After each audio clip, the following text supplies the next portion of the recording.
Chers téléspectateurs, bonjour et bienvenue à votre émission Ça vous regarde. Alors aujourd'hui, j'ai le plaisir de recevoir en studio notre députée au fédéral, Mme Ruth-Hélène Brosseau. Bonjour, Madame la députée. Bonjour. Comment allez-vous? Super bien, merci. Comment ça va? Ça fait longtemps qu'on vous a vu. Oui, trop longtemps. On s'ennuyait, c'est pour ça que je vous ai réinvité. Merci beaucoup. Et je trouve ça bien plaisant que vous ayez accepté l'invitation aujourd'hui parce que depuis qu'on s'est vu lors de votre élection, en fait, Oui. on ne s'était pas revus. Et je pense que ça manque aux gens de Berthier de savoir ce que vous faites de votre temps, ce que vous faites au Parlement. Alors, on va en jaser un petit peu. Ah, ça va prendre beaucoup de temps, là. Ah, on a juste une demi-heure. On a juste une demi-heure. Alors, je sais que quand on s'était parlé la dernière fois, vous m'aviez dit que M. Mulcair était un monsieur qui était proche de vous, qui vous avait donné un coup de main à vous implanter là-bas à votre bureau. Et puis, depuis ce temps-là, les choses ont changé vite et rapidement parce que M. Mulcair est rendu le chef du MPD maintenant. Et pour vous, est-ce que ça change quelque chose de la part de M. Mulcair ou s'il est aussi près de vous qu'il pouvait l'être à l'époque-là? C'est sûr, après l'élection, c'était vraiment quelque chose. Jack était toujours là pour moi. J'avais son numéro de cellulaire, je pouvais l'appeler à n'importe quelle heure. Il était toujours là. Même chose avec Mulcair. Puis son équipe, son équipe à Montréal, puis à Ottawa, il était toujours là pour m'aider, m'encourager. Si j'avais des questions, il était toujours là pour me répondre, puis me diriger de bonne direction, là. Mais après l'élection de Tom, on était vraiment fiers que c'était fini. On pouvait vraiment fermer le livre puis recommencer. On passe à d'autres choses. Oui, un peu recommencer à nouveau un peu parce que c'est un nouveau chef. On se dirige dans une bonne direction. Puis on a commencé avec le projet de loi C-38, le projet de loi Mammoth du gouvernement Harper du budget. Donc on avait besoin de quelqu'un avec l'expérience, avec une vision, aussi sa siège au Parlement.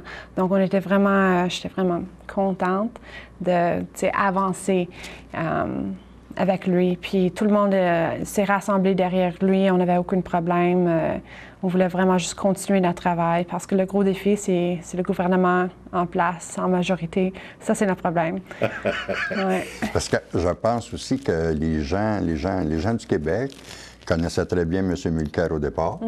Et je pense que pour vous, je pense que c'est un plus d'avoir choisi M. Mulcair, que personnellement, c'est ce que je crois, pour représenter le parti. Et depuis ce temps-là, il s'est passé bien des choses aussi, parce qu'on sait que M. Harper a certains projets avec lesquels vous n'êtes pas en accord. Exemple, on peut parler très rapidement au niveau de l'agriculture, par exemple. Il se passe des choses au niveau de l'agriculture. Et puis, je sais que vous êtes près de ça parce que vous êtes porte-parole adjointe maintenant au ministère de l'Agriculture. Oui, après l'élection de notre chef Thomas Mulcair, il a vraiment fait un petit changement au sein du parti pour notre cabinet fantôme. Il m'a vraiment confié avec pas le dossier, mais d'être porte-parole adjointe en matière d'agriculture. J'étais vraiment fière. C'est un beau défi. Quand tu regardes le comté, c'est à notre cœur, l'agriculture. On a plusieurs producteurs, quand c'est des fermes laitières, fermes de porc, de culture. C'est vraiment important de notre région. Puis même si tu n'es pas impliqué producteur ou agricole, on mange à tous les jours.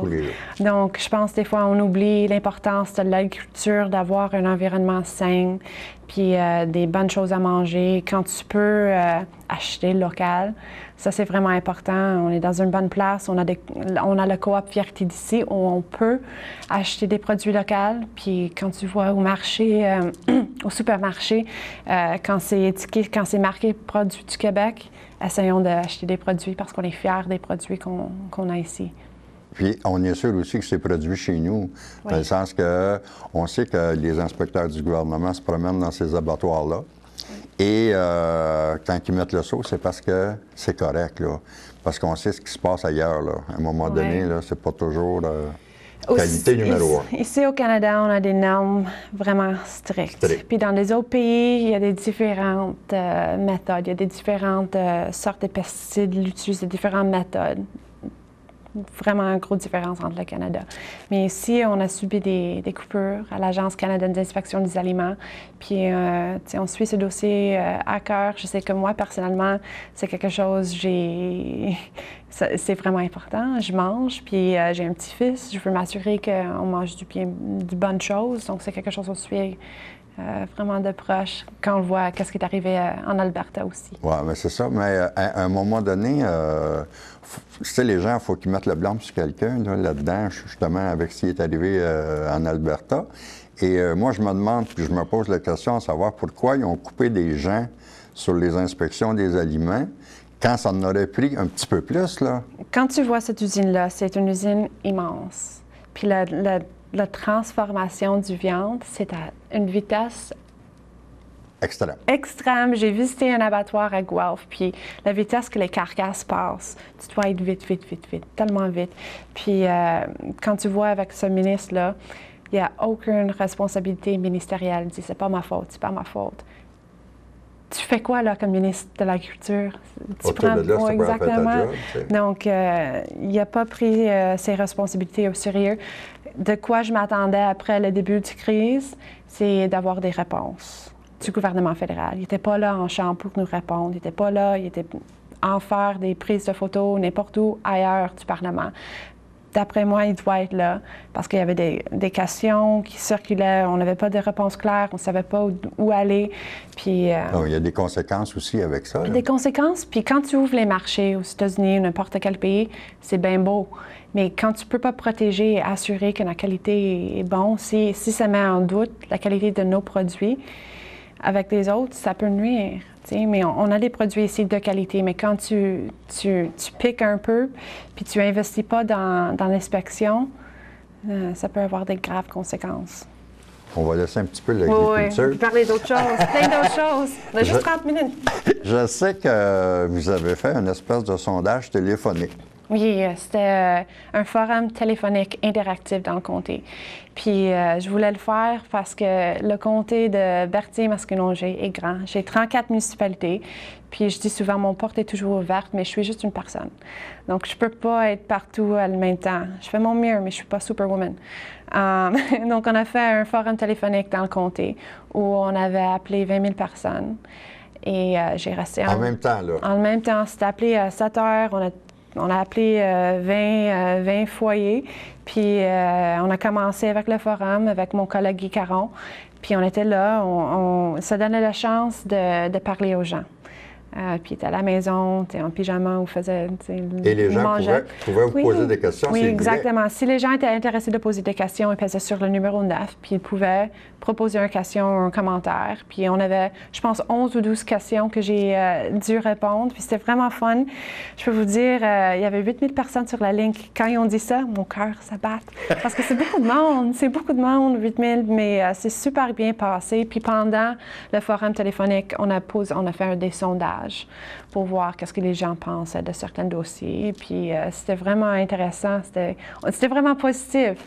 C'est vraiment positif. Ça prouve une chose aussi, c'est que la politique dans ton comté, elle est suivie de près. Oui. Les gens sont intéressés et peut-être probablement très intéressants aussi. Oui. Parce que s'ils n'avaient pas répondu à votre message téléphonique ou quoi que ce soit, ça aurait été plate un petit peu, là. Mais de voir ces gens-là qui répondaient et qui posaient des questions, ça crée une certaine, comment je vous dirais ça, intérêt, là. Ouais. Il y avait un intérêt pour ça, là. Oui, non, c'est vraiment intéressant. Je voulais utiliser la technologie.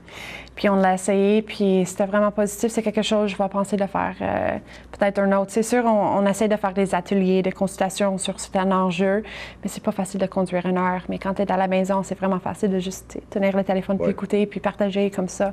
Puis c'est vraiment intéressant de le faire. Absolument.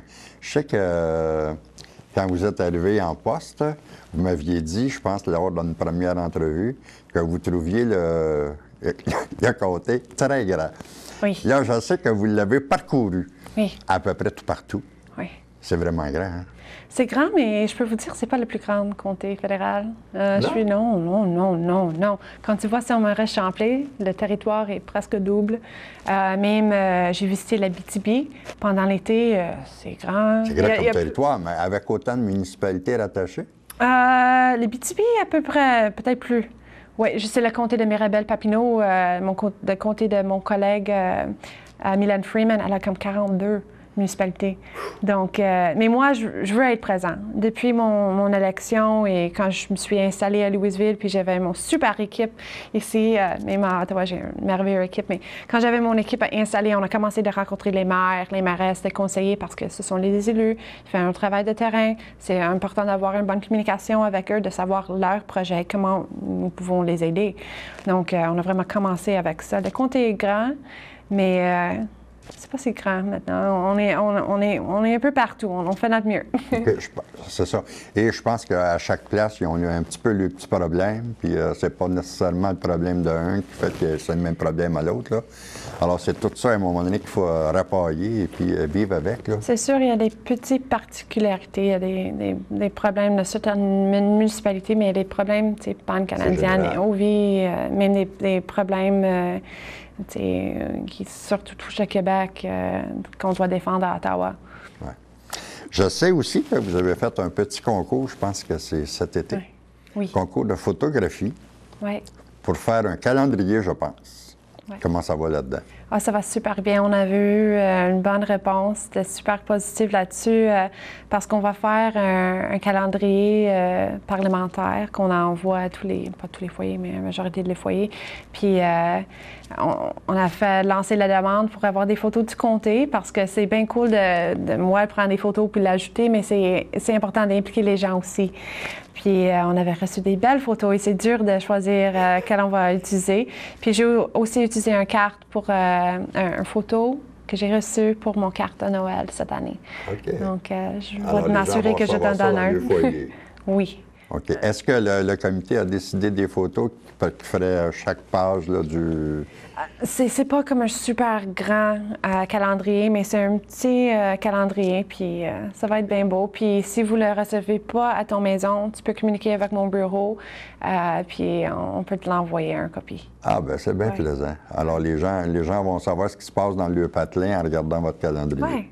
Oui. Parce que ça aurait été pris par des gens du comté, dans le fond, ces photos-là. Oui. Ah, bien, c'est bien plaisant. Écoutez, on va faire une petite pause, si vous me le permettez. Absolument. Et on va vous revenir dans quelques instants. Alors, moi, Shaggy, amène-nous la pause et on revient dans quelques instants. Salut. Êtes-vous de ceux qui aiment aller au fond des choses? De ceux qu'on appelle passionnés? Si oui, je vous invite à découvrir avec moi des gens comme vous. Des gens pour qui les rêves deviennent réalité. Des gens qui ont à cœur leur travail, leur talent ainsi que la qualité de leurs produits. Des passionnés qui font rayonner le savoir-faire de notre région.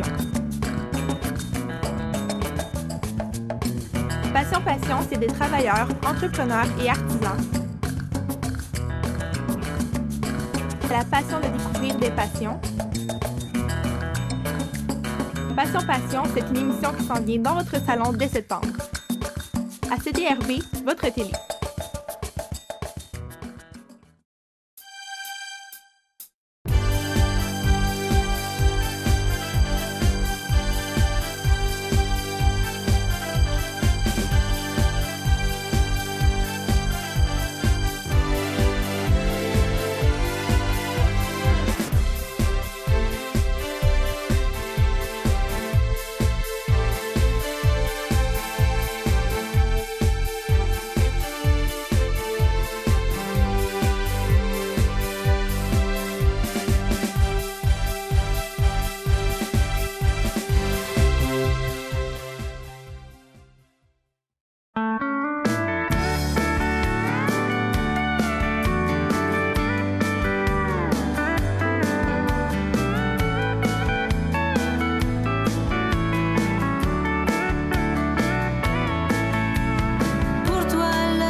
ici Diane Morin. Bienvenue à votre émission Le Relais du Country.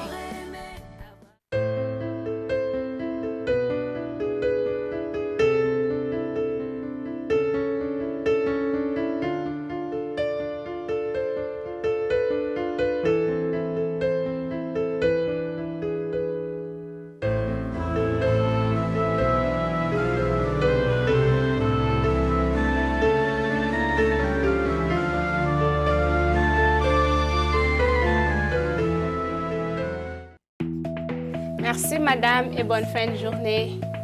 Moi, je travaille en français. Dans mon dépannage, je travaille en français. Au Québec, on travaille en français. Un message d'impératif français. Chers téléspectateurs, on est de retour et j'ai encore avec moi notre députée, Ruth-Hélène Brosseau. Madame Brosseau, j'aimerais ça qu'on aborde tous les deux ensemble l'assurance-emploi. Parce qu'il y a des gros problèmes à l'horizon là-dessus. Je sais qu'il y a des gens de la Gaspésie qui ont quasiment fait une dépression l'autre jour quand quelqu'un qui avait perdu son emploi était obligé de parcourir 200 km par jour pour se trouver qui avait un nouvel emploi et il n'y avait pas le choix de refuser d'aller travailler là, avec les nouvelles lois qu'il va y avoir à Emploi Canada. Moi, je trouve ça terrible. J'aimerais ça qu'on en parle. Oui, c'est un sujet qui nous touche tout le monde, je pense. Dans notre bureau, on a des services où on peut vous aider. L'assurance-emploi, chômage, mais ces changements vont avoir des conséquences graves. Comme tu le disais, en Gaspésie, les gens s'inquiètent. Ici, dans le comté, on a plusieurs travailleurs saisonniers. Quand c'est dans le domaine de l'agriculture ou même du camping, au club golf, ça affecte tout le monde. Puis quand tu tombes sur l'assurance-emploi, puis vous devez trouver un autre emploi de 2 heures, 1 heure de route, c'est vraiment dur si vous avez une famille, puis tu prends un baisse de salaire. Ce sont des changements complètement insensés. Puis je peux vous dire à ce moment-là, notre porte-parole pour l'assurance-emploi fait un petit tournée au Québec. Elle a vraiment commencé cette semaine à Montréal. Puis elle fait des consultations pour vraiment parler aux gens, démystifier c'est quoi les changements, puis avoir une vraie conversation pour voir qu'est-ce qu'on peut faire, juste avoir une bonne discussion là-dessus parce qu'on sait que ces conséquences nous touchent tout le monde. Puis le NPD ont vraiment dénoncé ces changements-là. Tu me l'enverras, on jasera, moi puis elle. Oui, parce que tu vois, ces couples-là vont vraiment toucher les personnes plus diminuées. Ça va causer des graves problèmes, puis...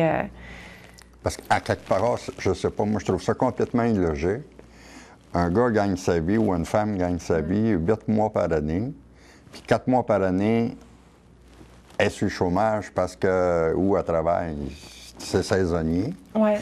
On l'oblige à se trouver un autre emploi, souvent non rémunéré de la même façon qu'elle l'était, souvent en bas, et avec, je sais pas moi, peut-être 50, 60, 70, 100 km par jour à faire en plus pour se déplacer. Ça coûte quoi? Pour la gaz, c'est pas gratuit, ça? C'est effrayant. Oui. Mais il faut pas que ça passe. Je veux dire... Ils ont-ils l'intention vraiment de passer une loi comme ça? Je pense que le gouvernement, on a mis beaucoup de pression en chambre, poser des questions, puis je pense que le ministre Finlay commence à réaliser que ces changements insensés que ce gouvernement, puis elle a fait à son ministère, il y avait des graves conséquences. Donc, je pense que ça commence à bouger un peu là-dessus. Mais ça va prendre beaucoup d'efforts, puis on le pousse là-dessus parce que ces changements... c'est considérable comme changement. C'est des changements, puis on le pousse à avoir des changements là-dessus. Mais moi, je pense bien qu'à quelque part, la population pourra un jour peut-être se révolter à ce niveau-là, parce que c'est complètement à côté de la traque, là. On n'a jamais connu ça d'abord. Ouais. Je comprends que les gens qui sont en chômage soient à la recherche d'emploi, ça, je comprends ça. Je veux travailler. C'est correct aussi, mais de là à s'imposer. Les pousser de prendre un autre emploi, c'est pas dans leur domaine. C'est trop dur. Ça n'a aucun sens, ces changements-là. Absolument. Ça, c'est du côté de l'emploi. Et si on parle encore du gouvernement fédéral, on peut parler aussi de Poste Canada, qui, j'ai reçu un mémo justement la semaine dernière, qui mentionnait dans ce mémo-là que les nouveaux arrivants, par exemple, dans une rue ou n'importe quoi, qui veulent avoir un casier postal, vont devoir débourser des frais de 200 $ pour avoir le courrier. Je trouve ça épouvantable. Ou même si tu construis une maison, tu achètes, tu déménages un nouveau loyer, tu dois payer 200 $ pour ton... Pour avoir ton courrier. Exactement. C'est les changements Poste Canada, c'est des coupures encore insensées de ce gouvernement qui met le fardeau sur les provinces, mais aussi à nous, à tous les jours. Oui, c'est nous qui sont vraiment punis pour des choses comme ça. C'est des choses, en tout cas, moi j'appelle ça des restrictions punitives, là. Oui, et quand dans notre région, on a plusieurs municipalités, mais le Poste Canada, le bureau de poste, c'est quelque chose, on a besoin. On ne va pas aller 1h45. Quand on perd nos bureaux de poste, on n'a pas perdu des bureaux de poste grâce, notamment à jour dans nos comtés, mais la réduction d'heures, ça nous inquiète. Parce qu'il y a certaines Postes Canada qui subissent des réductions d'heures. Ouais. Puis c'est souvent des femmes qui travaillent dans les bureaux de poste. Puis si tu ne travailles pas assez d'heures, ça va nuire à ton pension plus tard. Donc c'est juste, je trouve, un domino effect. C'est juste une chose après l'autre. Juste au niveau économique aussi, je me disais, en regardant ce papier-là que j'ai reçu, je me disais, le constructeur, par exemple, qui va bâtir je ne sais pas moi, 48 logements, par exemple. Mm-hmm. Il fait 4-12 logements, là, puis il fait ça dans une municipalité. Ça veut dire que lui, au départ, là, il est en dette de 96 000 $. C'est pas des farces, là. 9 600 $. Parce que c'est 200 piastres par logement. Je ne sais pas si c'est à lui de le payer ou c'est la personne qui déménage plus tard qui va le payer. Je ne connais pas tous les détails, on ne sait pas tous les détails, mais c'est à confirmer. Je ne pense pas que c'est lui qui le prend. Je pense que c'est plus tard quand la personne déménage à son nouveau loyer. Les nouveaux arrivants, une chose est certaine, c'est qu'eux vont avoir à payer ce fameux 200 $. Oui. C'est une autre chose à payer dans nos sacs à dos. Grâce au gouvernement. Oui. Oui. Mais on reste positif. Il faut rester positif. On va parler de coopérative industrielle. Oui. Je sais que ça vous regarde beaucoup. Cette année, c'était l'année internationale des coopératives. Donc, le gouvernement, avant les vacances d'été, on s'est décidé en Chambre de former un comité spatial pour vraiment étudier les coopératives au Canada. Donc, cet été, non seulement que j'ai travaillé dans le comté, j'étais présent et j'ai fait un petit tournée agricole, mais j'ai aussi travaillé à Ottawa pour environ 2 semaines, peut-être 3, sur un rapport de l'état des coopératives au Canada, parce qu'on sait que les coopératives sont tellement importants au Canada. Les coopératives sont créées d'un besoin, d'une région, souvent d'un milieu rural, mais on le voit partout, partout, partout. C'est pas juste dans le milieu agricole, c'est aussi les funérailles, c'est le logement, c'est vraiment vaste. Puis l'industrie, les coops au Canada, c'est super. Puis on a fait vraiment cette étude parce que c'est l'année internationale des coopératives. Puis il y avait un sommet à Québec, mais aussi il y avait des coupures subies au démarrage des coopératives au Canada. Donc le gouvernement avant payait, il y avait un fonds de 4 000 pour aider à démarrer les coopératives. Parce que c'est plus dur de commencer un coopérative parce que c'est différent de juste une entreprise. Mais les fonds sont plus là. Okay. Puis quand tu investis dans un coopérative, c'est les membres, c'est vraiment démocratique. Et l'argent qui est gagné, pas le surplus, mais l'argent qu'ils font, un coopératif, ils réinvestissent. Puis tu sais qu'un coopératif ne va pas partir et aller aux États-Unis. Okay. Ce sont des emplois gardés ici au Canada. Donc, je salue tous les coopératives et tous les membres des coopératives parce qu'on doit être fiers. C'est important. C'est important, oui. Il nous reste environ 4-5 minutes. Oui. Je vous pose plus de questions. Oh! Je veux juste que vous disiez à la population ce qui vous attend, ce que vous allez faire dans les prochains mois, les prochaines années, ce qui vous tient le plus à cœur actuellement. J'aimerais ça qu'on vous nous disiez. Après l'élection, j'ai appris comment être député. puis comment je voulais faire mon travail. J'essaie de démystifier c'est quoi le fédéral, parce qu'on pense des fois c'est peut-être loin, mais toutes les décisions prises à Ottawa vont nous affecter, comme l'assurance-emploi, comme le registre des armes à feu, et des choses qui nous affectent à tous les jours. Donc, je dis souvent, mon porte est toujours ouverte. Je veux communiquer avec vous si vous avez des questions, si vous avez des idées pour projet de loi. Au bureau, on fait tant de choses. On peut vous aider avec l'assurance-emploi, citoyenneté et immigration, un paquet de choses qui a rapport avec tous les ministères fédéraux.